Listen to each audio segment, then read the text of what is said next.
God's plan. God's plan. I hold back sometimes I won't. Well, my name is Carl Bracy. I'm from Helena, Arkansas. That's on the east side of the state of Arkansas.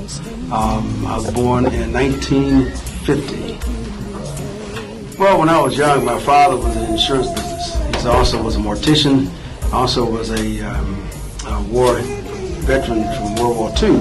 He always told me to whatever I do, get into two things. One, eat business, or get into then he called data process. It depends on how you define success. When you think about in terms of success, in terms of money, in terms of assets, in terms of people, as I matriculated through college, that helped. I was the first African American to hold positions at my corporation.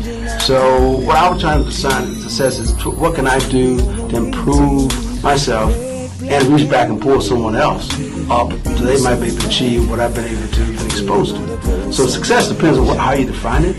So I always had to prove myself above most, consider myself exceptional.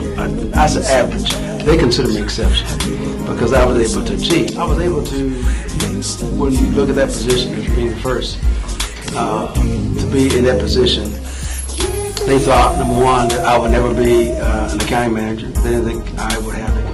Because that's the key. If you're going to succeed in anything you do, you have to prepare yourself, you got to educate yourself the best you can. That's part of my background in accounting. And to be able to share that knowledge with the folks at the church and those who might be in need. Well, I also sit on other boards as well. And what I do, for the most part, they ask me to sit in. I generally turn most of them down because I just don't have the time. If you look at my background, I think I've exhausted all the time. I'm retired now. And the thing is, I do more now than I did when I was working full time. And one last thing too, I'm about 2 fraternal organizations in the city. It's happy that you guys have the colors. I like some of the colors that you wear, red and white. My fraternity called Kappa Alpha Psi Fraternity. The colors are crimson and cream. But the fraternity that is the oldest of all of the fraternities that most people don't know about is a fraternity called Sigma Pi Phi Fraternity. And it is a postgraduate to be able to get in the fraternity if you so invited in. What I'm talking about here, Sigma Pi Phi, is a fraternity that is started in 1904. Most fraternities started in 1908, 1911, and so forth. This is a fraternity of African American men.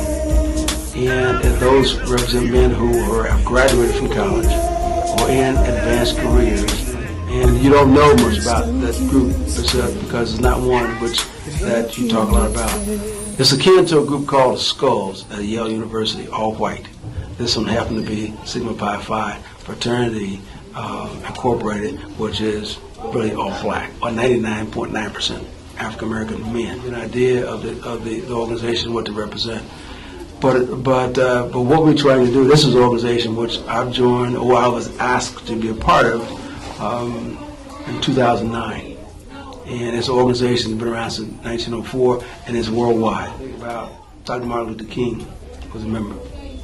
Thurgood Marshall was a member. I hate to say, but we have a lot of other fraternity members a part of it.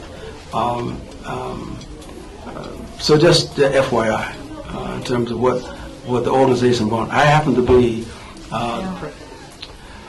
let me tell you a story.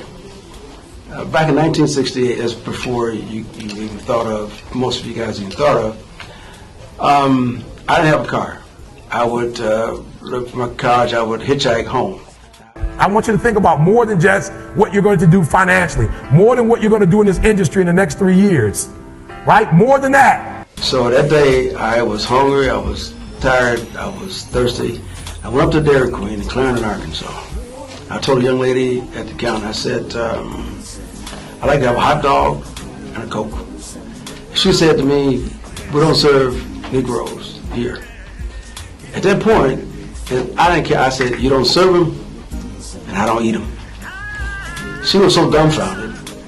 She went back and told the manager. The manager came and gave him a hot dog. Now, they could have spit on it, they could have done whatever they want with it, but I'm here. Okay? I got my hot dog, got my Coke, paid for it, and walked up the street, stuck my finger out, called the next ride. Now, I say that from standpoint that I could have been dead and gone at that point, because really, for the most part, all you had to do was call a Klansman. They would take me out and shot me, hung me. I'd have been a statistic, because I was not going to give up and say, I'm going around the back and get a hot dog. Now, does that talk about success? You know, I often believe, as a guy once said, that whatever you do, don't be afraid to fail, because we've all failed at something. So don't forget that throughout, as you go through all of you guys' academic careers, be the best you can be, but don't be afraid to fail, because you're going to fail at something. The key to it is always fall on your back. I don't want to die for them to miss me. Yes, I see the things that they wishing on me. Hope I got some brothers that outlive me.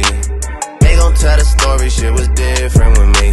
God's plan, God's plan. I hold back, sometimes I won't, yeah. I feel good, sometimes I don't, like.